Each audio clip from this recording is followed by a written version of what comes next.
Tila hindi na mapipigilan ang kilig vibes ng tambalang Kim Chiu at Paulo Avellino matapos silang muling mamamakan na magkatabi sa isang private birthday dinner para kay PJ and Rina.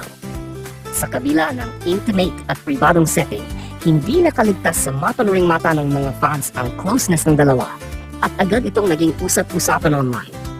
Ayon sa ilang sources, very sweet daw ang rumored couple habang magkatabing kumakain at nagkukuwentuhan. Walang PDA, pero sapat na raw ang tinginan, bulungan at mga ngiti para kiligin ang sinumang makasaksi. Parang sila lang ang mundo nila, anilang isang fan na nakakita sa viral clip. Ang natural lang nila, di mo mafe-feel na showbiz. Parang totoong-totoo. Dagdag pa sa excitement, maraming fans ang nagsabing aliw na aliw rin ang mga kaibigan nila sa party sa sweetness ng dalawa. May mga moment pa raw na si Paulo mismo ang nag-serve ng pagkain kay Kim. Sa mga ganitong tagpo, lalong tumitibay ang hinala ng marami. May namamagitan na nga sa likod ng kamera.